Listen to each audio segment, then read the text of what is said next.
What's going on, family? Welcome to Bible and Beyond Live with the faith community. Shout out to everybody that's joining us today as we continue our Breaking All the Rules series. If you were a part of last week, you already know this series is going to be great. We got off to a great start.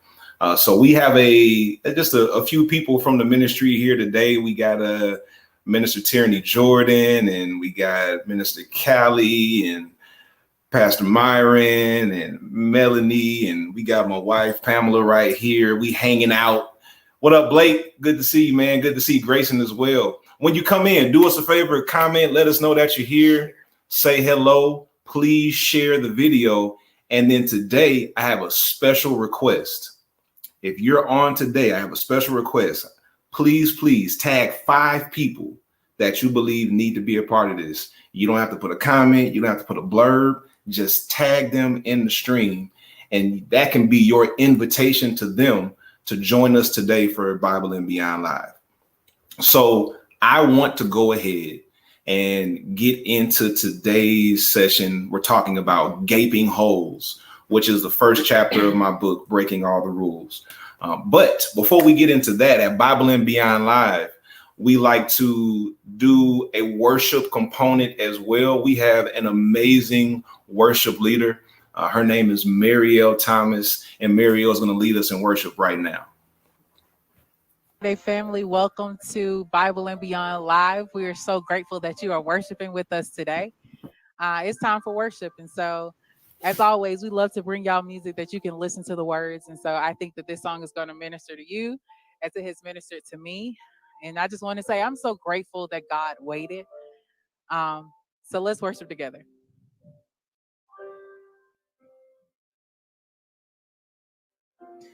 You came out your way.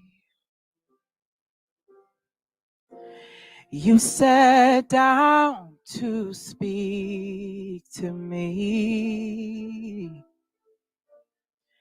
What amazing grace that you've shown so patiently, and you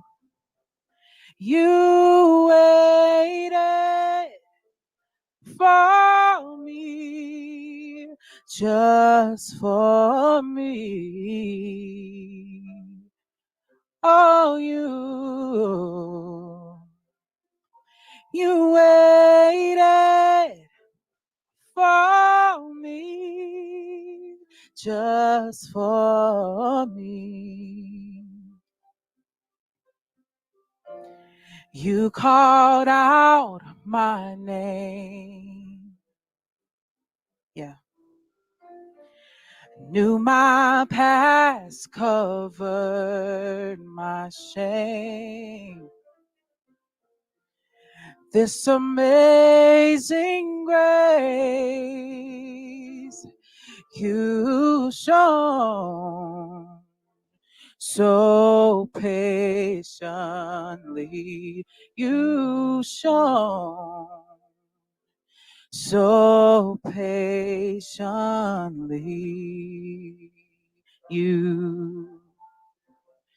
you waited for me, just for me. Oh, and you waited for me, just for me. It's my favorite part. Where would I be if you left me, God? Sing, where would I be? Yeah, if you left me, yeah, where would I be? Yeah, if you left me, yeah, you waited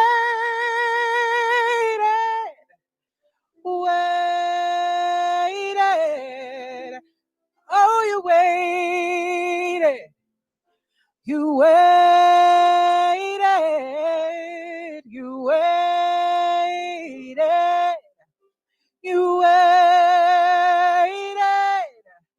you waited, you waited, oh, yeah. Where would I be? Sing if you love me. Yeah, where would I be? Oh, if you left me. Yeah, where would I be? Sing if you left me, or oh, you waited, waited. I'm so glad you waited. I'm so glad you waited. Oh, I'm so glad that you waited. Thank you for waiting on me, God. Oh,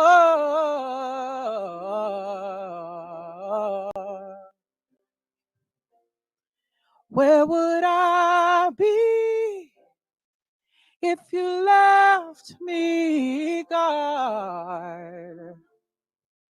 Sing, where would I be? And if you left me, where would I be? If you left me, where would I be? You waited for me, just for me. Oh, you waited for me, just for me, just for me, just for me.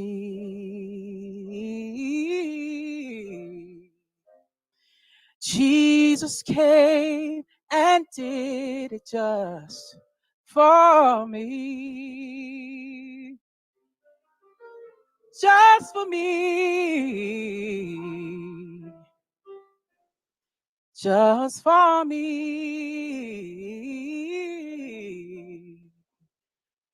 Jesus came and did it just for me. Can we sing that again? Just for me, oh, just for me. Jesus came and did it just for little old me. Just for me. Just for me. Oh, Jesus came and did it just for me.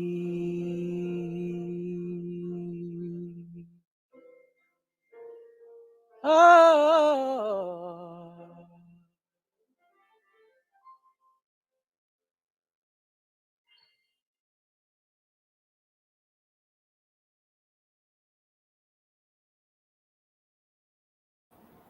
That's so beautiful. Thank you, Marielle. Wow. We're so blessed at the faith community to have these amazing gifts, and Marielle is one of them. Wow, just for me. That's so important, especially today, because we're talking about, in many ways, how we've come to know God better over the course of our lives and how we have developed a deeper relationship with God. And today we're thankful that while we were trying to get up to speed, God waited on us. God didn't move on without us. God didn't leave us in the dust while we were trying to figure it out. But God waited on us. That's why that song has so much meaning as we go into today's session. And I truly believe that if you were the only person that needed somebody to wait on you, that God would have waited for you. Thank God you're not the only one, because we all needed God to wait on us. But I'm so grateful that God waited on us while we were going through our period of self-doubt, our periods of self-hatred, our periods of anxiety and depression, our periods of just internal self-loathing, like our periods of oppression, our periods of judgment and self-righteousness. While we went through all of that, and as we still go through that, for many of us, God yet waits on each of us. And God waits on all of us collectively. I believe God is waiting on the church. And we as members of the body of Christ, God is there, God is waiting, and God is waiting patiently. So we are so grateful today that God did that and continues to do it. Thank you again, Marielle. Let's go ahead and pray, and then we'll get into today's session. I want you to assume whatever your prayer posture is. Some people are most comfortable praying with their eyes closed and their heads bowed. Some of us are more comfortable praying as we gaze. We like to keep our eyes open because it helps us to focus more on the prayer moment. Whatever your prayer posture is, I want to encourage you to take that posture right now. And let's go ahead and pray as we move into this session. God, we thank you that you waited on us. When we were lost, you waited. When we were lagging behind, you waited. When we didn't know which direction to turn, you waited. When we doubted you, you waited. When we doubted ourselves, you waited. And we thank you that you continue to wait, because clearly we're not there.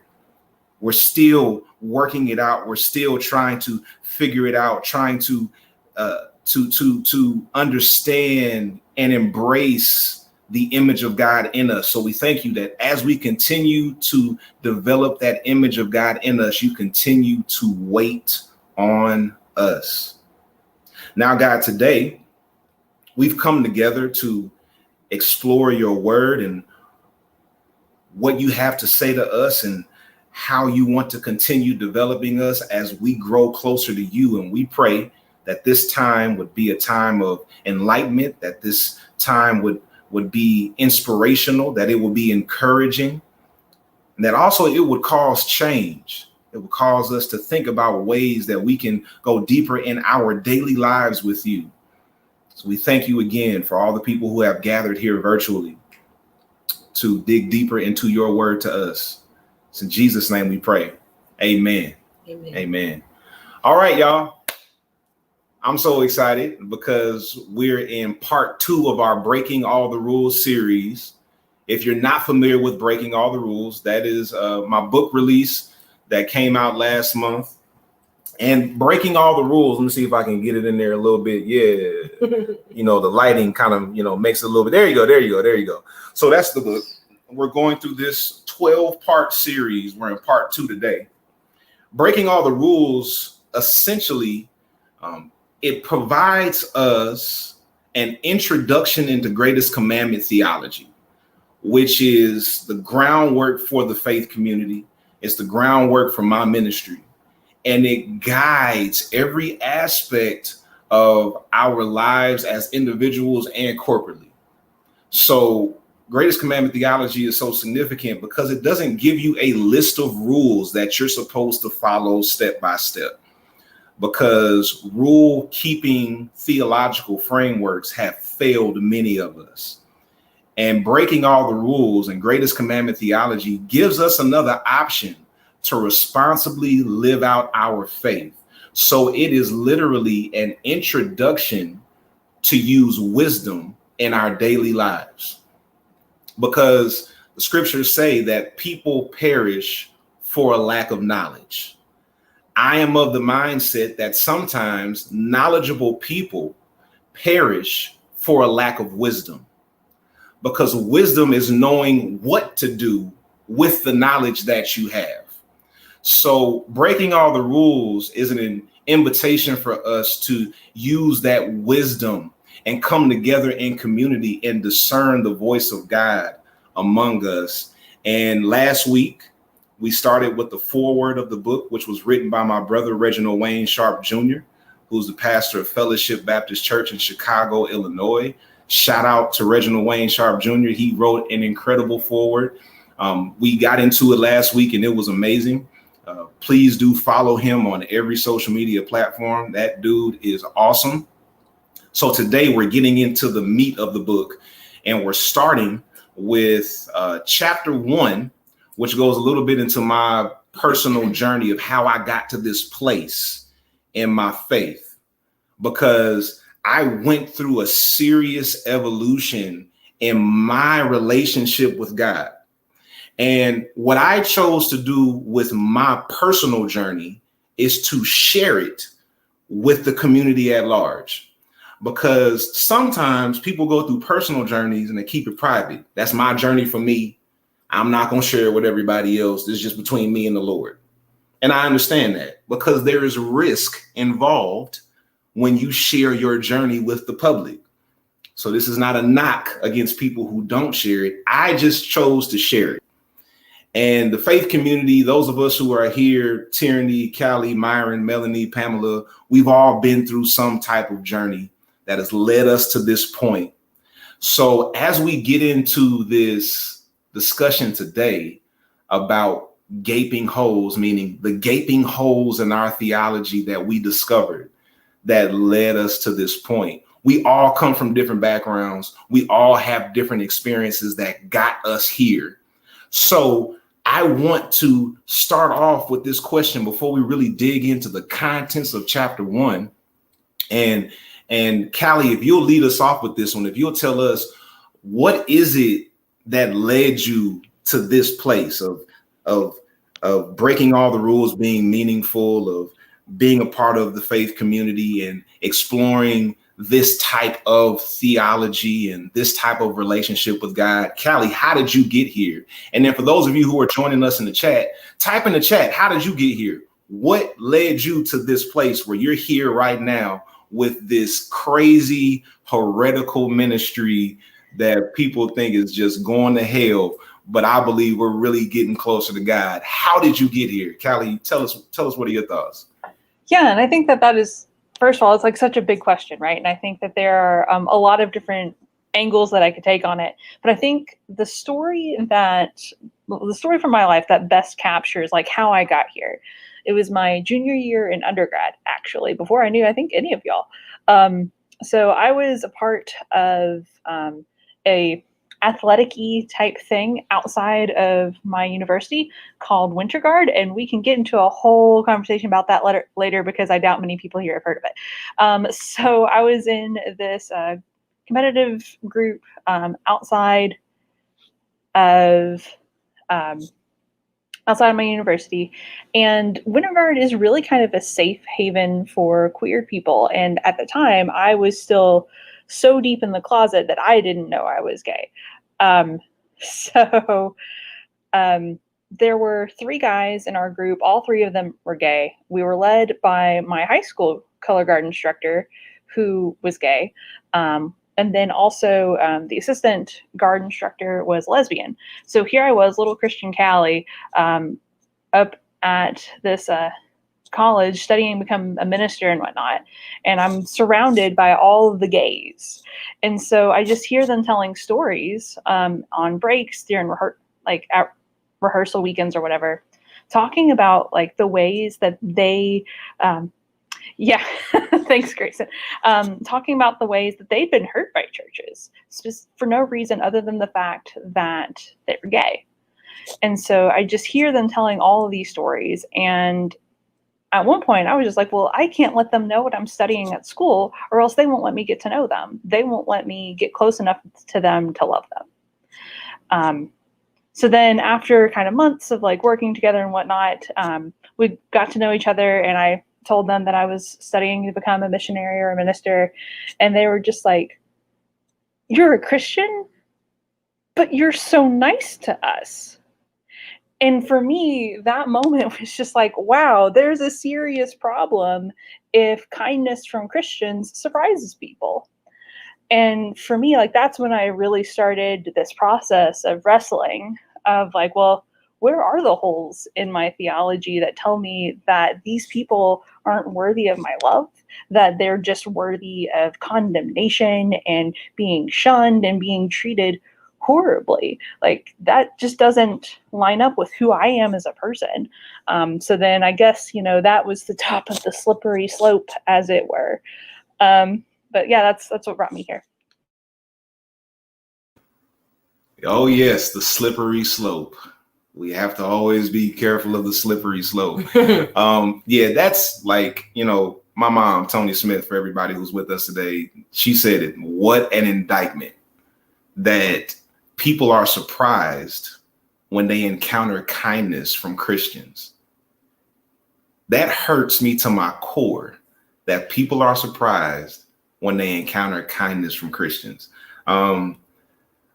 I see some people also who are with us virtually.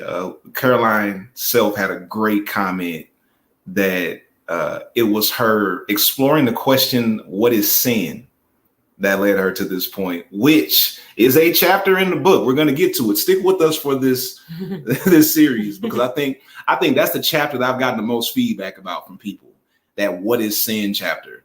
And that one is the one that'll probably draw the most questions, which we're as prepared as we can be for that. Well, let's hear from somebody else. Tyranny, how did you get here? We kind of talked about this a little bit privately. Share with us, how did you get here? Okay, so how did I get to the faith community? So I was in seminary and I was in my second year. And so I feel like my first year of seminary was learning all the things I didn't know and being like, oh, this version of Jesus, quite different than the one I got at home and at church and all of those places. And so first year seminary was learning all the new things and being able to put words to things that I felt like I knew, but couldn't necessarily explain to other people.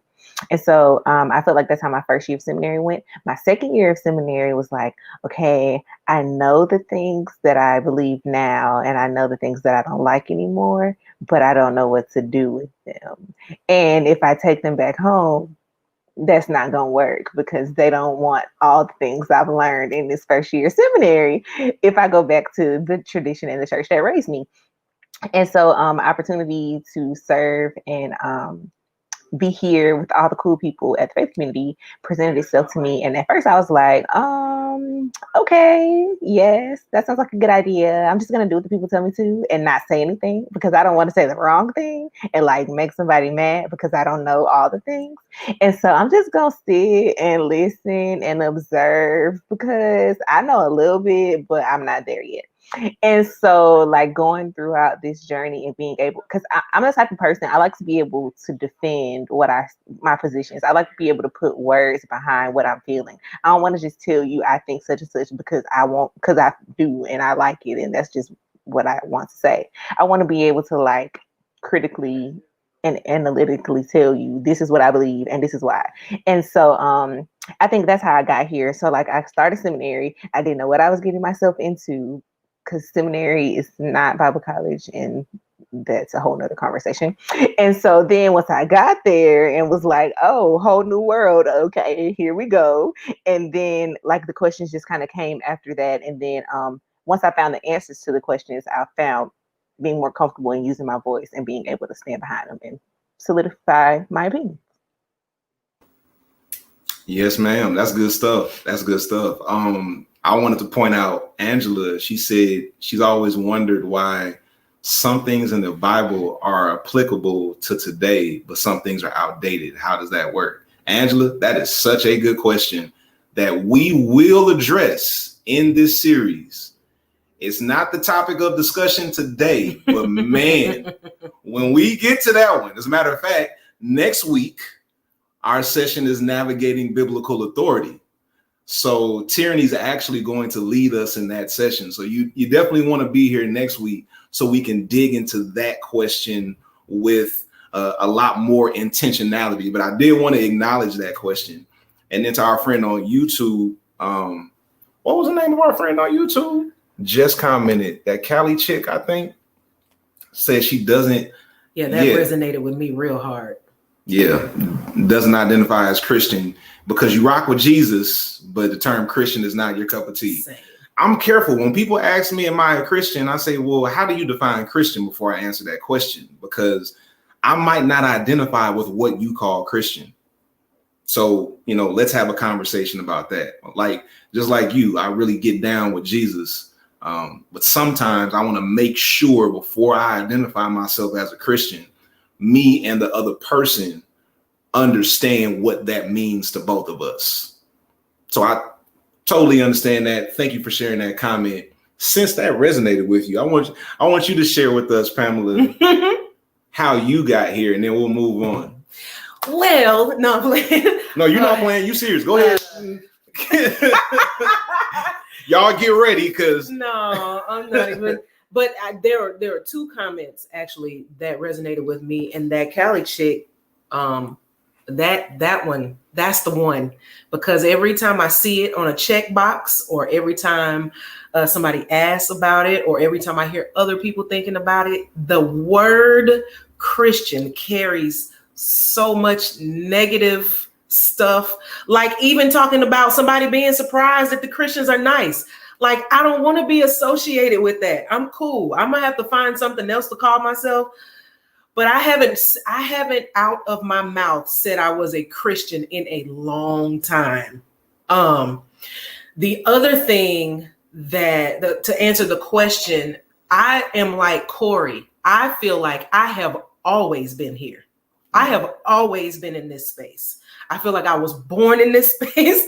I feel like this space was created a long time ago, and then God brought you to just like manifest it in its physical form. But I feel like I have always been here in this space, and I needed something that allowed me to just be, because I've been in different church spaces and I always had to compromise some core of my being, some core part of my being for every single space I've been in. And so this is the first space that I've ever been in that allows me to just be. And just being is what I always wanted to do. So yeah, it's just like perfect fit. That's our theme song. What? A place where we're free to be. Yeah, I mean, hello. That's it. Yeah, I was born in this space, and then I found TSC. I love it. We come from these different backgrounds where some of us had to go through an evolution and really shift a lot of our beliefs. And then some of us always had these beliefs within us, but didn't have the language to verbalize them, did not have the insight to defend them or say why we believe it. We just knew inside of us this was something that we were passionate about. So you get those different types of stories and how you get to a space where breaking all the rules is even meaningful to you. So, thank you for sharing that. And thank you for everybody in the chat who is sharing your experiences too. That's so meaningful. I want to move forward unless somebody, Myron, Melanie, do y'all have something y'all dying to share? Because we'll go ahead and let it rip. Y'all want to share something? Myron. I feel like you call me by name, so I gotta share something, right? Like if you wouldn't have said my name, I would have been like, But no, here I think an introduction to God is always a reintroduction to his people. You start to look at people differently the closer you get to God.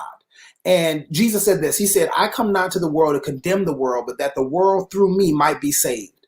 And I was tired of being a part of communities where we were quick to point a condemning finger, but never extend a hand of love.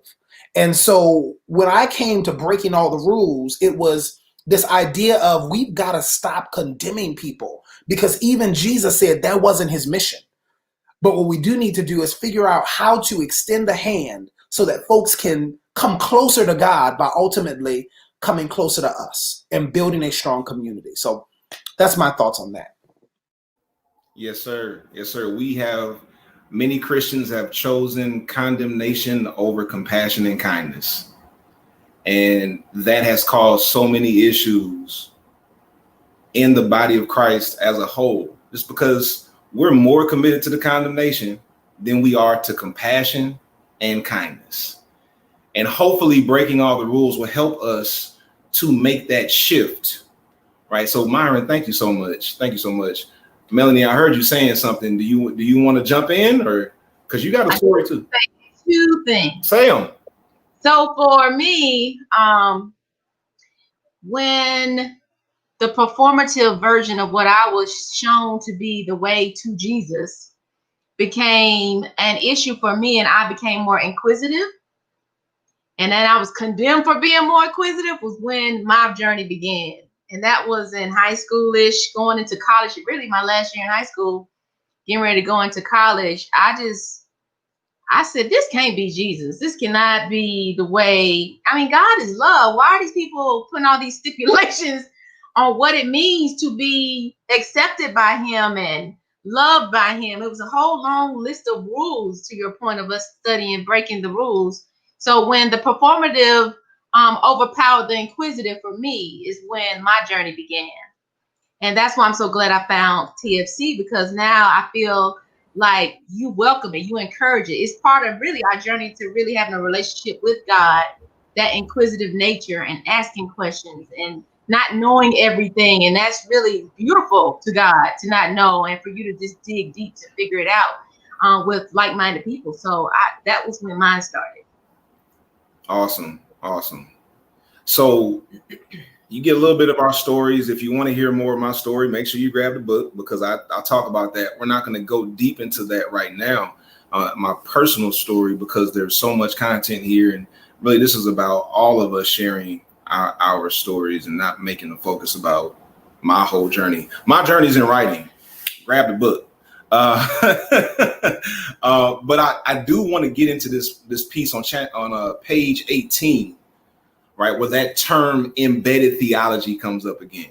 If you were part of last week, we talked about it, because Pastor Sharp talked about embedded theology in the foreword, and then turn to chapter 1, and I hit it again, right? And that wasn't intentional. We did not have a conversation. Me and Pastor Sharp did not have a conversation about putting embedded theology in both of our portions, but understanding the importance of this journey. If you don't take the time to really explore your embedded theology, it'll make it hard for you to take this entire journey, because you won't know the foundation that you're starting from. So when we see this term embedded theology, I defined it on page 18. I want to read it for you.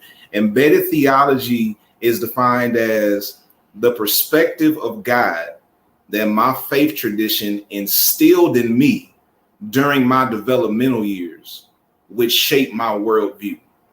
So that means there are some beliefs we have about God that are embedded in us, like they were handed to us. They were preached by our pastors. They were taught by our Sunday school teachers. For many of us, they were reinforced by our parents in our homes.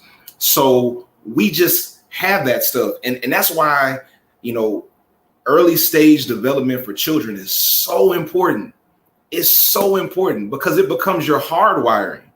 It's the stuff that's just in you, and you don't even think about it. Embedded theology is that stuff you don't even think about. It's just in you. It's like, that's how I see the world.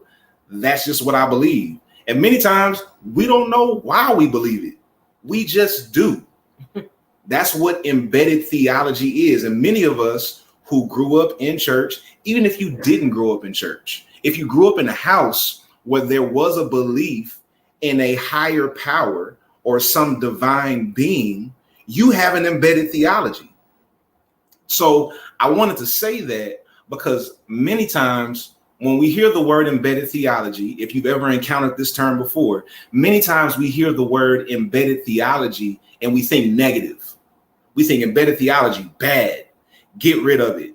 Don't have anything to do with it, right? Because there are some damaging effects of embedded theology. But quickly, I don't want us to throw out the baby with the bathwater.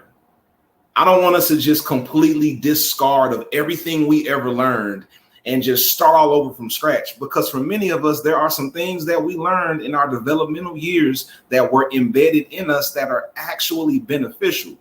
So I want to do an activity real quick, and y'all tell me, what are some of the aspects of your embedded theology that you consider to be benefits? What are the benefits of your embedded theology? I want to ask Myron to kick that off real quick. What are some benefits of your embedded theology? Oh, you know, when I think about that, I really think that embedded into me was two thoughts. One, that God is powerful and that God is personal. That God is in control of your circumstances, but at the same time is willing to have a conversation with you about those circumstances. And I think that's a wonderful jumping point. And it's just a foundation. You can't live on a foundation. There's more to that. There's more house that you need to construct around that foundation. But it let me know that, one, I serve a God who can be approached and you can have a relationship with. And then I also serve a God who has the ability to change me and to change our hearts and to change our circumstances. So that's what embedded theology did for me. It gave me a jumping point. Awesome. Tyranny, what about you? What are some benefits of your embedded theology as a Black womanist? So this is, when I was reading the outline, this is a hard question for me to answer. So like, as I've started to think more critically about my faith, it makes me question everything that was embedded in my growing up. And Hermeneutical Suspicion on like 1000. And so the thing that is that a big, no, that's not a big word. You cannot. Okay, never mind. And define hermeneutics of suspicion, because that was a word. What does it mean? What does hermeneutic of suspicion mean? Okay, so a hermeneutic of suspicion means that you live your life constantly suspicious of all things. So you question everything. So, I mean, for Christianity, like Jesus is the foundation, everything else could be questioned. So hermeneutic of suspicion means you question all the things. The things. Right. And so, but no, so the thing that came up for me that I learned and that I think was a benefit is that God is always present. And so whatever that looks like, however you think about that in good times and bad times, God is always there. And so I think it's important to remember that sometimes when life gets difficult, and because it's easy to remember God is there when stuff going your way. You're like, hey, me and God, we good. But in the difficult times, just always remembering that God is there and God is a constant. Even if God doesn't speak, God is still there. Mm-hmm. So. Mm-hmm. Absolutely. That's good. Melanie, what about you? What are the benefits of your embedded theology? One is God is love. I used to hear that all the time, and I really embrace that. As well as God provides grace and mercy to everyone every day, a whole new batch every day. And to understand what those words mean for me is what I've held on that's been very beneficial. So no matter what I'm going through, no matter what has happened, His grace and His mercy, whatever mistakes I've made, His grace, His mercy, His love is always abundantly given to me each day I live. Yeah. This is so important, I believe, because many times when we get into spaces like this, we just want to get rid of everything. And it's really easy to fall into that, but like, there's some good stuff, y'all. Like, there's some good stuff that we got. And y'all, many of us are here because there was a lot of bad stuff, but there is some good stuff that God is present, that God loves us, that God has new mercy for us, that God cares for us. We learned a lot of that. Sometimes it was misapplied in our churches, which can shape our embedded theology. But I always want to make sure we keep that connection to the good things of our past, because there were some good things that were embedded in us as well. And we see some of the comments, Michael Corder just said, love God, self and neighbor is a part of his embedded theology. Andrew Rob Scott said he didn't get anything. And thank you for your honesty. Okay. Well, I'm gonna let Pamela address it. The therapist. I just want to address the people who are struggling, because I'm one of those people that struggle. So I don't want you to feel bad if you can't think of something good, because I think about this from the perspective of children that come up in really abusive, harmful, toxic homes. It may be really hard if somebody says, tell me something good about your mom and dad. There may have been something good, but your brain is unable to locate it because the abuse was so severe. So I'm just saying that to the people who can't find anything or who are struggling to find something, don't feel bad if you got the baby and the bathwater in the same bucket headed towards the window. I get that. We don't want you to do that, but I totally get it. Because sometimes that abuse is so severe, you can't even connect to what may have been positive. You missed it because you were too busy getting beat on. So I just want to put that out there for the people who are struggling with this question, because it's totally understandable. I get it. Sure.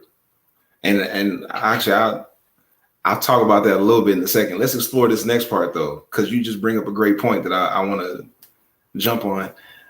So what are some of the damaging effects of your embedded theology? So the aspects of your faith that were embedded in you that shaped your worldview at an early age, what were some of the damaging effects of your embedded theology? I want to kick it over to Callie and hear her thoughts. Yeah, and I think, like, as I was thinking about the things that were good, I think that there's kind of a connection between the things that were good and the things that were damaging. So, like, what I mean by that is one of the things that was super embedded with me is very similar to tyranny. God's everywhere. But it wasn't just God is everywhere. It's God cares about literally every single thing you do in your day-to-day life. Like, God cares that you ate that extra dessert. God cares that you watched that naughty video. Like, all of that, right? So, I mean, like, on one hand, it's a really positive thing. Like, God cares how I treat my neighbor. God cares how I treat myself. Like, that's a good thing in terms of day-to-day life. But all that other like stuff is just kind of a breeding ground for shame. And, you know, like my teenage adolescent years were pretty rough, not going to lie. And so I won't get into the details here because I don't think this is the space for that. But one of the coping mechanisms that I developed was self-harm. So it was very much like I was trying to figure out how to navigate this super crazy circumstance that I was dealing with my family, while also feeling ashamed that I was hurting myself and I knew God was watching me, right? Like, that just compounded the shame that much more.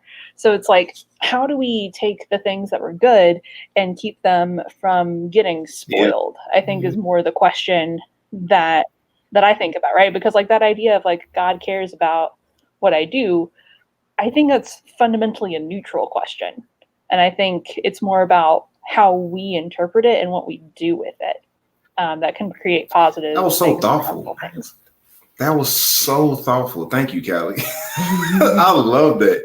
Pamela says yes. You're welcome. I was just going to say, I think it takes spaces like this where we deconstruct. I think it is, in all fairness, it's just a question. But I think it takes deconstruction for a lot of people to be able to go back in retrospect and say, oh, yeah, well, that was a good thing. That wasn't, I get that. That was good.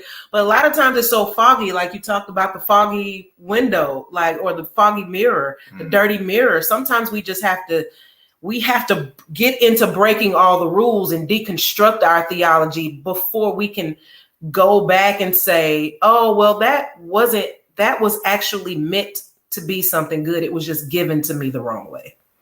Yeah.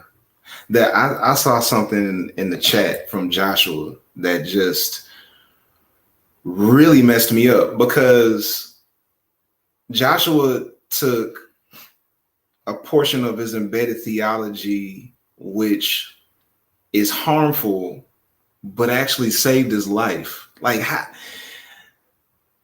don't even know what to do with that. Like, Joshua, can we put, I know it's a long comment, but can we put that up on the screen? So Joshua said that the embedded theology of going to hell if you commit suicide saved him from going through a suicide many times. Woo, that's heavy. There's so much complexity in this topic. And that's part of the reasons TFC is a ministry and I wrote Breaking All the Rules, because it gives space for the complexity.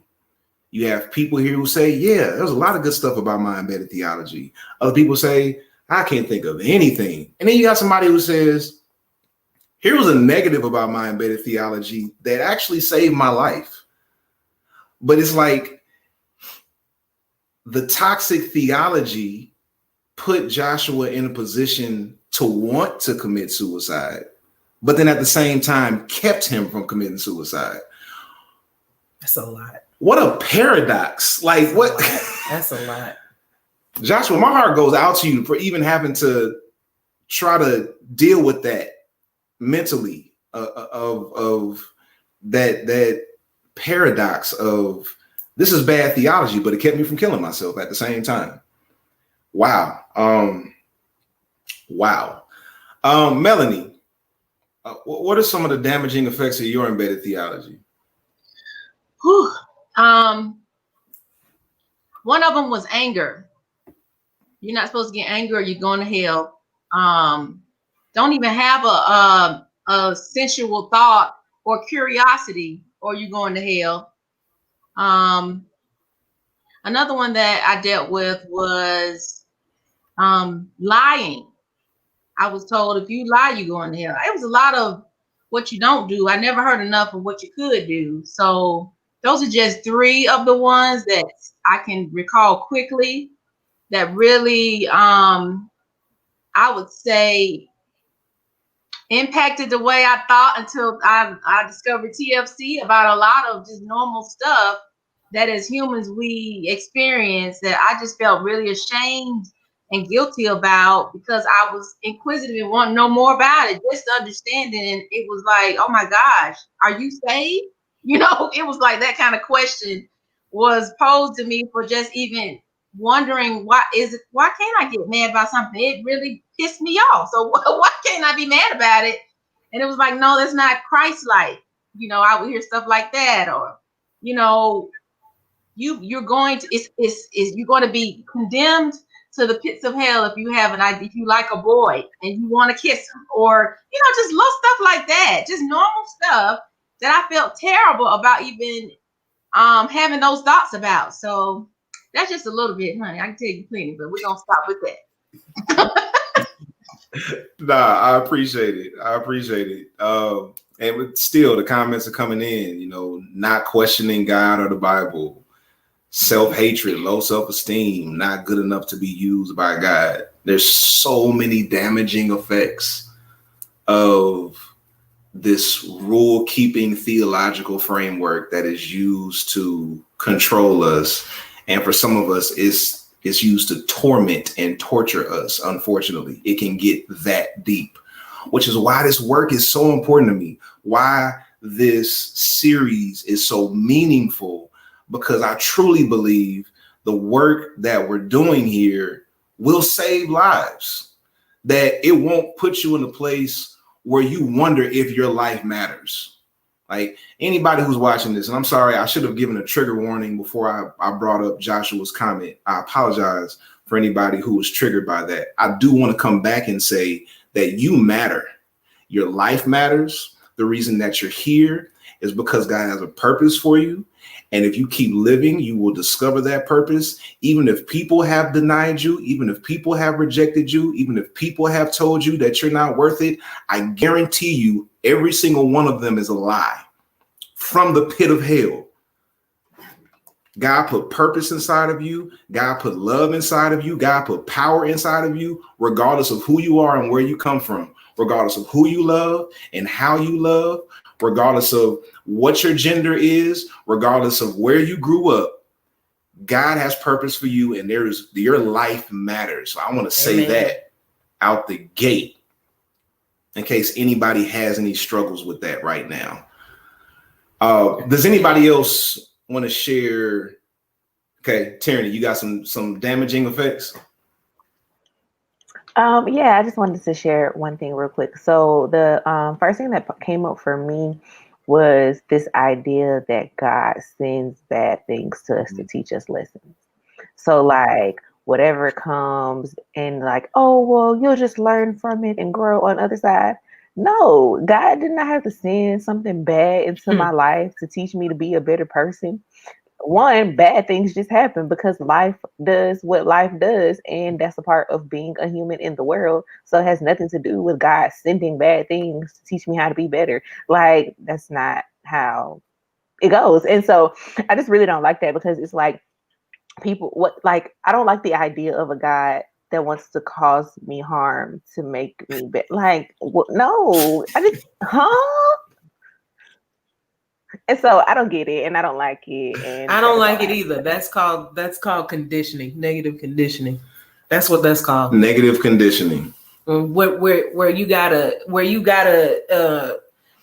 have to do something that is some type of negative type of consequence in order to get something to line up a certain way. It's like negative reinforcement. It's like when I did community-based mental health, a lot of times I would talk to foster parents about doing the behavior chart. You do a behavior chart, you do positive reinforcements. At the end of the week, you get a prize. It's the same way the church uses heaven and hell and God's wrath. They do that in order to get us to operate in a certain way. But I totally agree. I don't like that either. God is not abusive. God is not abusive. God is not abusive at all. I love it. He takes no pleasure in our shame. Absolutely not. Y'all got to join us for worship on the fourth Saturday. Myron, did you want to add anything to that about negative effects? I mean, sure. If you're going to keep calling my name like this, I mean, I feel like I got to say something every time you say my name, right? I think, so remember I told you my embedded theology had two kind of points to it, right? That God is powerful and that he's personal. The problem with believing that God is personal and God is powerful is that because you can have a conversation with God does not mean that he cedes control to you. And so this idea that we start taking God's power and using it to marginalize other people just because we've had a conversation with God and we think we know God. And so now I can arbitrate God's power and say, you're wrong, you're wrong, you're wrong, you're wrong. That's the negative effect of having that same embedded theology. And I think it's always a temptation for people of faith not to be hierarchical with our faith and start saying that, you know, because I can talk to God, I'm higher than you, I'm above you, I know more than you, and then ultimately use that to rain down on somebody else. So I think that was the problem with my embedded theology. Which brings up a great point that I think all of us need to consider, that even if we have embedded theology that has offered us some benefits or that has been negative, many times there are two sides to that coin. So it all depends on how you apply the theology. So the theology of, you know, brand new mercies every morning, like that is super encouraging to somebody who's trying to do the right thing and try to be loving of people and loving of themselves. That is an encouraging aspect of an embedded theology. Now, if applied improperly, it can be harmful, because then it'll give people a pass to just treat people any kind of way they want to, because, hey, God's mercies are new every morning. So when I wake up tomorrow, I'll be forgiven. And I'll just go back to doing the same stuff that I've been doing. So we have to make sure we understand that whatever our theology is, including greatest commandment theology, there are two sides to that coin. And it can be used for good. It can be used for bad. It's about how you apply it. So it's very important for us to consider that. I want to go a little bit further as we're still going through this whole concept of gaping holes in our theology. And I want to talk a little bit about how my privilege played into that, which goes back to the point that you made earlier. Before I go into this piece about how my privilege plays into it, Pastor Myron is going to come give us a TFC top 3, and then we're going to come back and finish it up.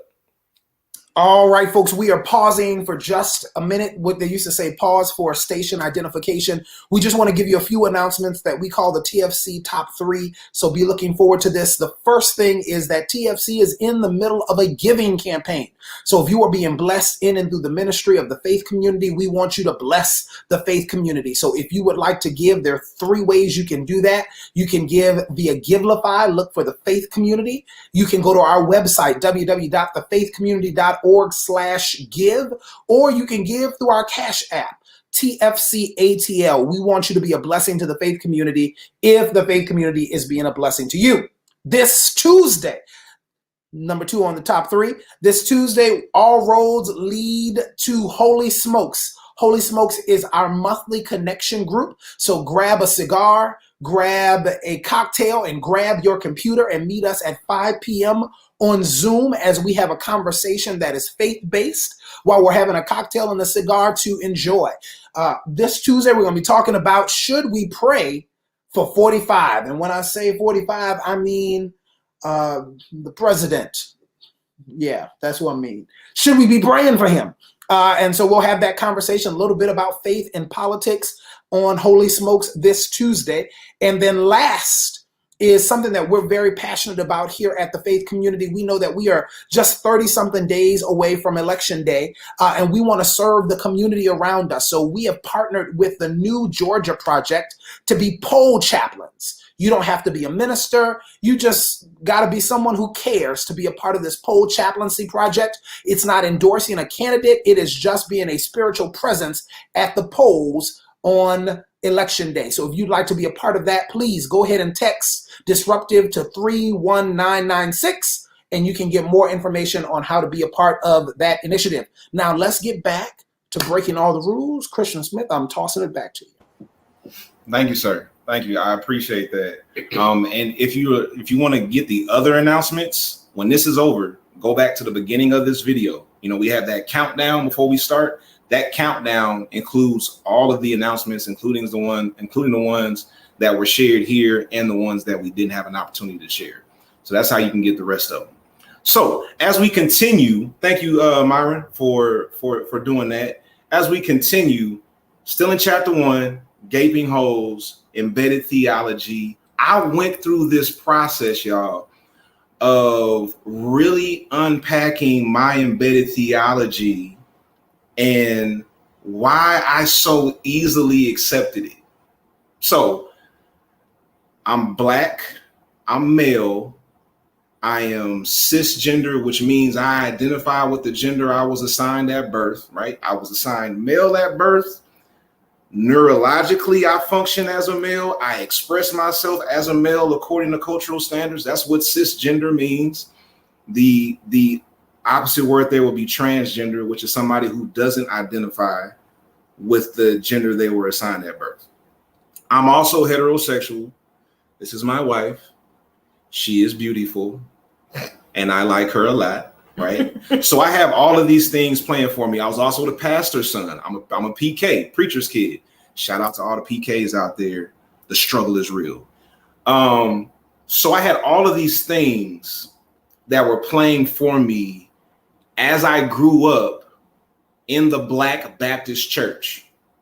In the Black Baptist church, I'm it. All of that stuff makes me the person that's supposed to be in charge, the person that's supposed to lead, the person that's supposed to be the model. Very, very little of my embedded theology was harmful to me. Like when the church talked about same gender attraction and how it was sinful, that didn't affect me because I liked girls. When the church talked about a woman's place, should a woman preach? Should a woman stand in the pulpit, or should she stand on the floor and speak from the floor with a podium? What's a woman's place? That stuff didn't really affect me personally because I'm a man. So if I said I was called to preach, nobody asked me any questions. Well, yeah, you are the stereotype for what God calls to preach. So it took me some time to not so much explore how my embedded theology was harmful to me, but it took me some time by exploring how it was harmful to other people. And I decided I did not want to continue that harm in my ministry. So my privilege played a major part in why I accepted my embedded theology the way that I did. It wasn't hard. I had all the privilege. Cool. Let's run with it. I was never really adamant, or I was never really like vocal about whether a woman should or should not do something, or people with same gender attraction. I didn't have to deal with racism because I grew up in the Black church. Like, I didn't start getting like a lot of white church experiences until I went to seminary and saw just how different that world was. So I guess my question that I want us to consider right here is that as we consider our embedded theology, the thing that blinded me was my privilege. What are some of the other factors that blind people to the gaping holes in their embedded theology? We've already talked about what some of those gaping holes are, right? We talked about some of the benefits and some of the negatives. So what are the factors that blind us to those things? Callie, you mind sharing? Absolutely. So as I think of the things that were kind of blinded me to the parts of my embedded theology that were bad, it's kind of privilege. Well, I mean, it is privilege, like religious privilege, that, we're all Christians here, or Christians, right?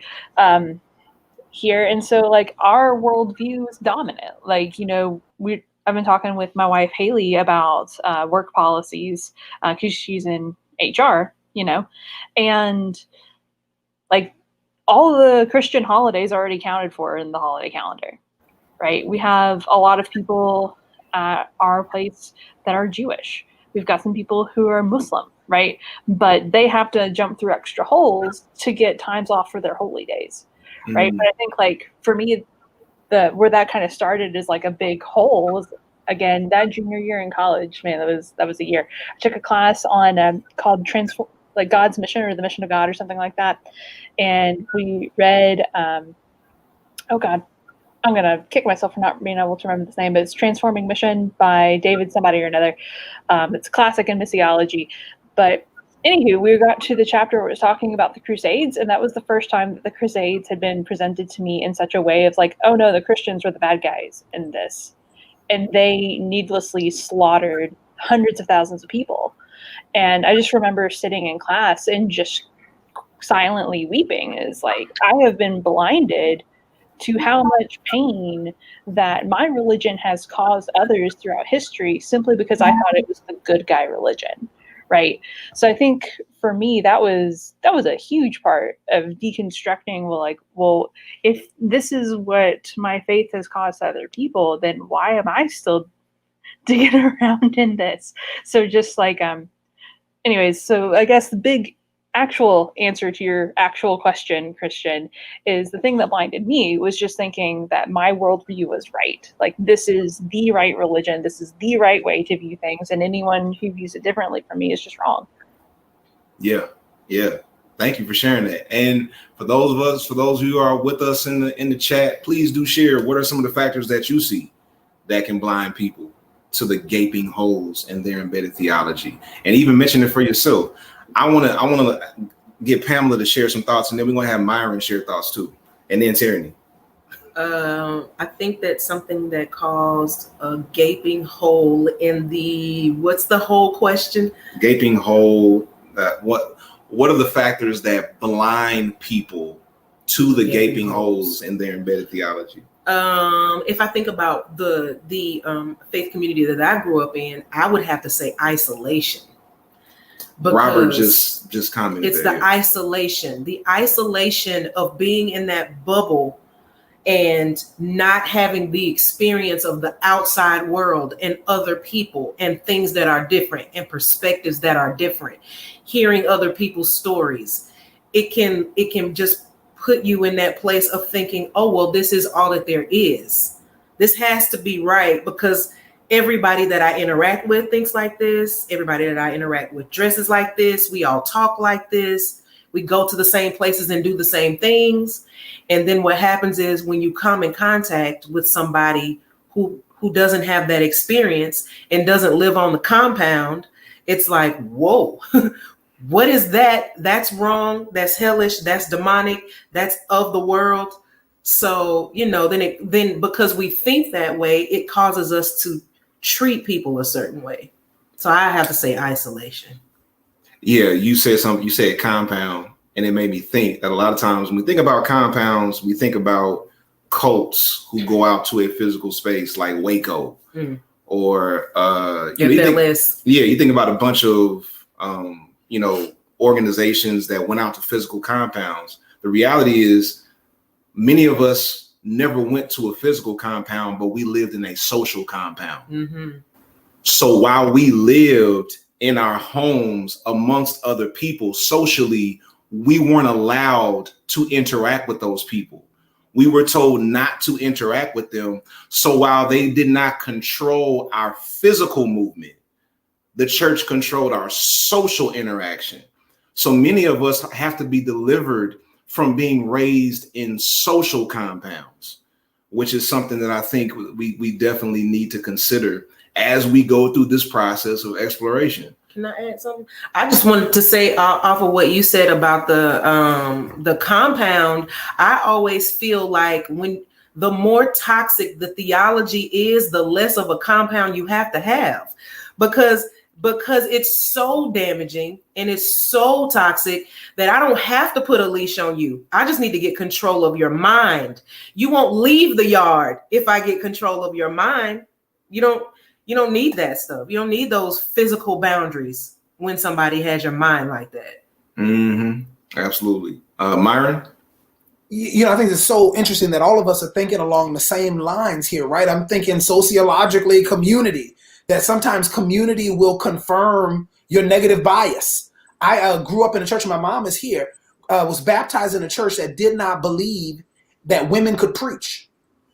And what's amazing to me when I look at that retrospectively, how many women in that church also believed women could not preach. Boom. Mm-hmm. Right? It was like spiritual Stockholm syndrome. Yes, that you're being discounted in your humanity and said you can't be an oracle of God, but yet you still serve and operate in that church. And if the Black church, is run by Black women.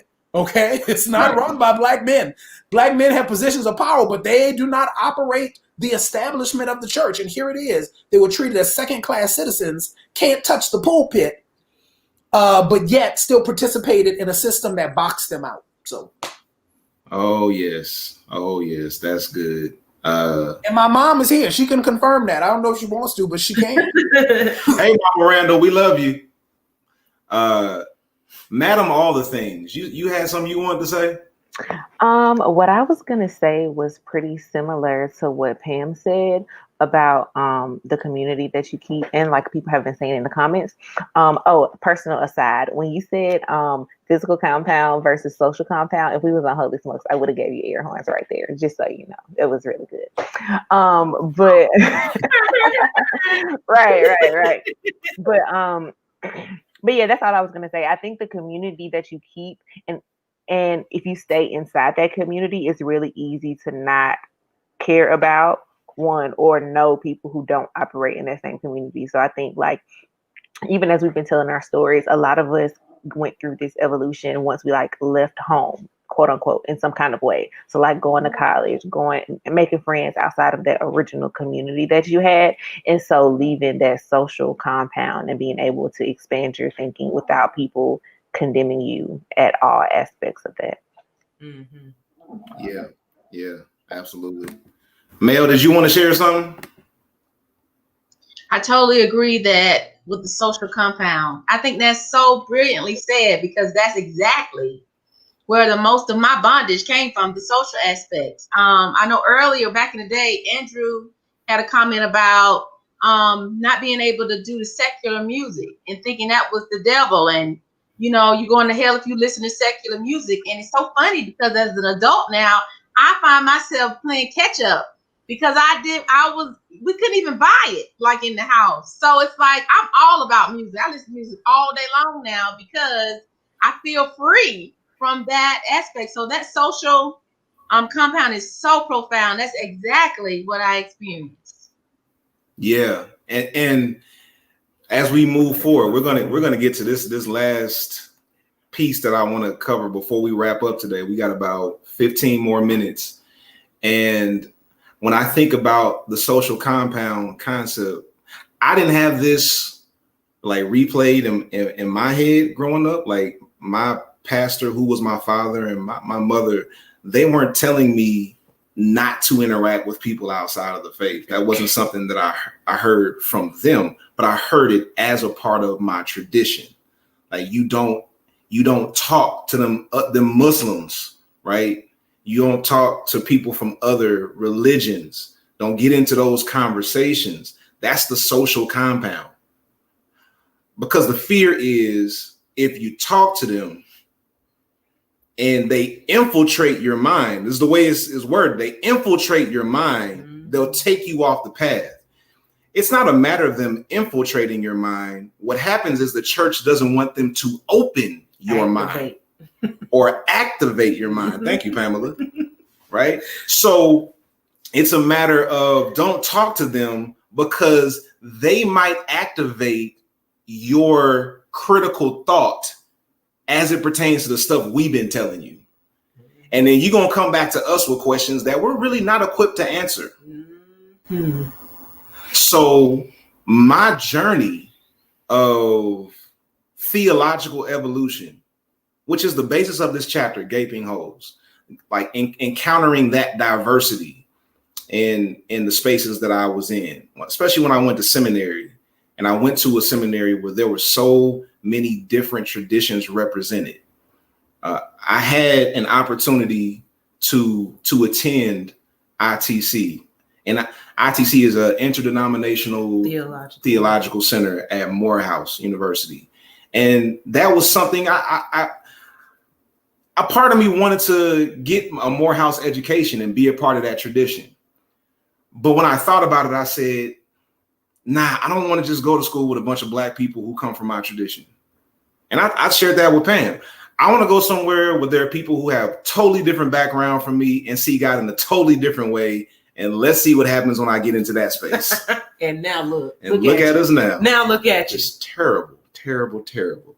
So I want to read this excerpt from page 20.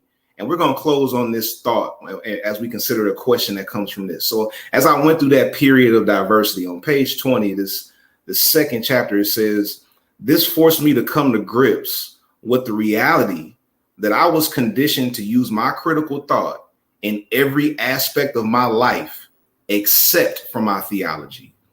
I wasn't taught to critically question what I was taught in church. I was taught to accept it and adjust to it. It was my formal theological education that didn't tell me what to think, but it gave me permission to question. That's what started this whole thing for me. I got permission to ask questions. And that was one of the worst or best things you could do for me, depending on how you look at it. The worst, best thing. Right. because I'm a critical thinker. I question everything, but that wasn't developed in me. Like, hey, when you hear something in church, question it, develop a hermeneutic of suspicion, since we've defined that word now. So what I've done with breaking all the rules and what we've done as the faith community is we've taken that permission to question and we're paying it forward. So the permission that I was granted, now I want to pass that on to other people who were told you can't question, to other people who were told, if you question God, you're going to be outside of God's will and God's not comfortable with that. I actually preached a message for 7 Last Words a couple of years ago called the Why Generation. WHY. So good too. Jeez. And the basis of the why generation is that when Jesus is hanging on the cross, Jesus asked the question, why? We could read the rest of his question, but let's just deal with where he started. Why?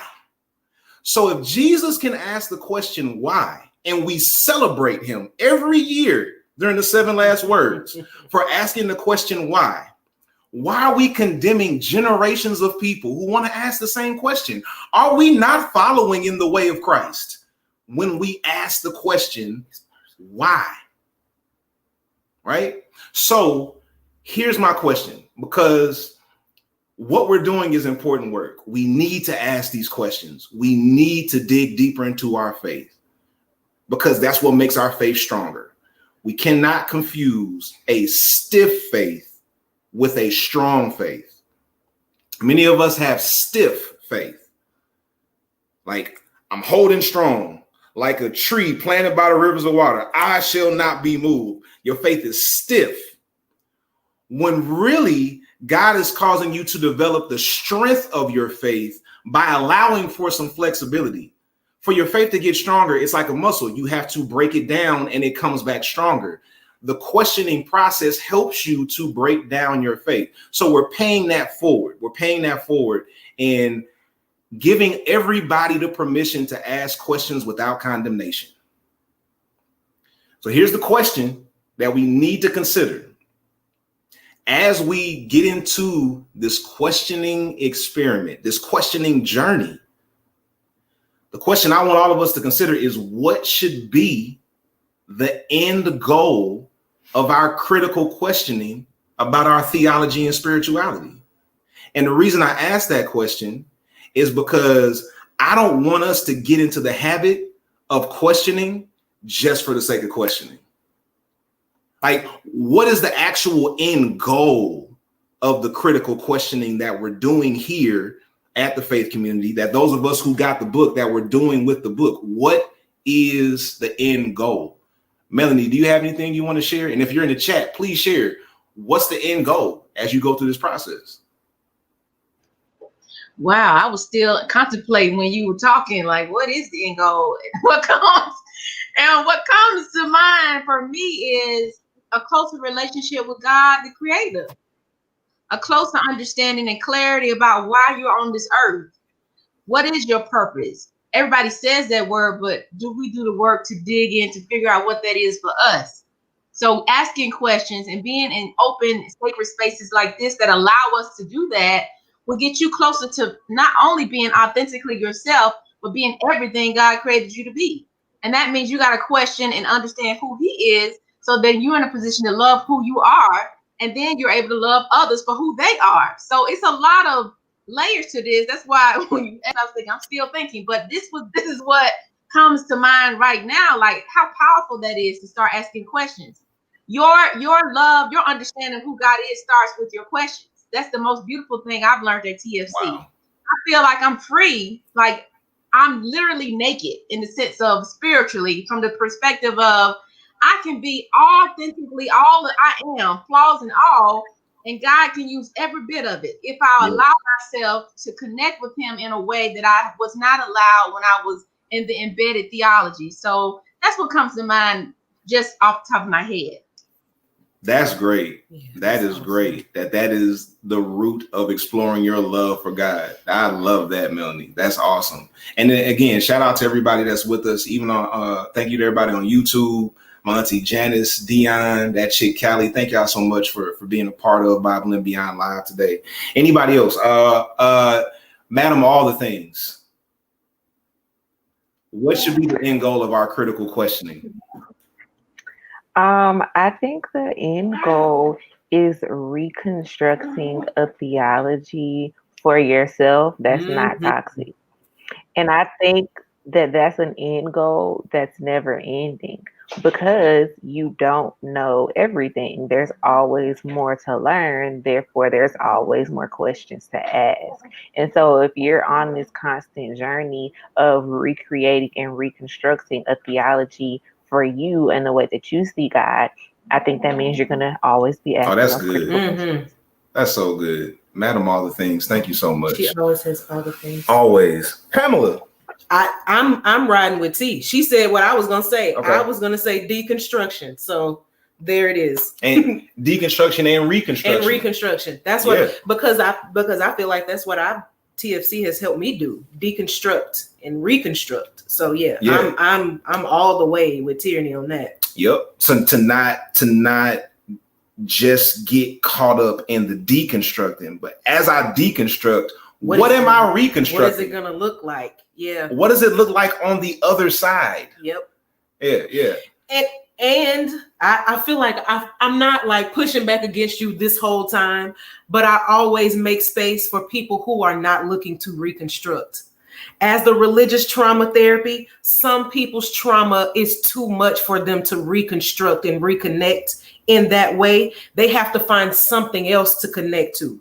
So yes, we're talking about reconstruction, like of God and whatever you decide to reconstruct after you deconstruct your toxic theology. You gonna stop questioning me in public? I'm just saying, everybody don't want to reconnect to the God that we don't. We gonna talk about. They don't want to be Christians. Some people need. Making me look bad on the internet right now. Some people need a different kind of connection. It ain't funny. It's not funny. No. So no, she's absolutely right. So when it comes to reconstruction, you may not reconstruct in the same way. Yeah. Right. So I don't, and she's right to bring that up because I don't want to present reconstruction as, okay, I deconstructed my Christian theology. Now I need to reconstruct my Christian theology. Mm-hmm. But some people, it takes too much. Yeah. The Christian theology was too damaging. Mm-hmm. And I'm not going to try to force anybody to reconstruct the Christian theology, because if you're forced into your faith, you really have no faith at all. So I'm not going to force you. That was good, Smith. Callie. Yeah, to that point, isn't answering your question just yet. But to that point of like, maybe reconstruction is not the goal for everyone. The Buddhists have this beautiful idea, but so the verbiage is a little bit different, but I'm going to use the word of construction because that's what we're using right now. They kind of look at it as a cycle. So like there's a cycle of construction, then there's a cycle of deconstruction, but then the next phase isn't reconstruction, but it's instead union with the divine. So that might be a helpful language for someone who's in that place where they're like, okay, well, I'm deconstructing my thoughts, but I don't want to reconstruct. It's like, awesome. Well, then you can just fast forward to the next step. Mm-hmm. Like, go ahead and go to union with the divine. Yes. Like, I love that. So it's important for us to be intentional about this process, understanding that the more we question, the more we learn, the more we come to know God, and the more we come to know how much we don't know about God, which is very, very important.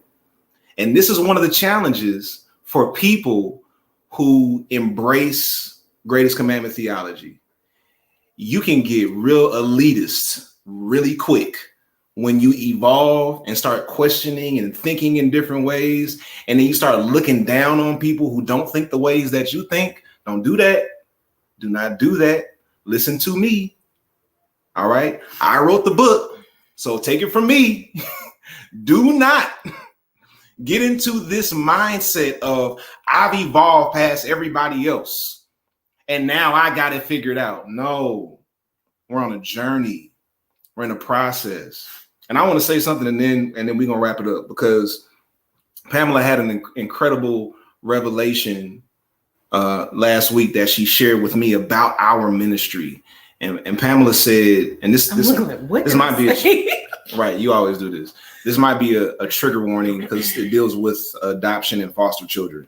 So just a heads up. So Pamela said that a lot of people respond to the ministry of the faith community with the same trauma response that foster kids have when they get into good foster homes, because they've been in so many abusive situations where people took advantage of them and mishandled them, that they get into a situation where the family has genuine, authentic love for them just as they are.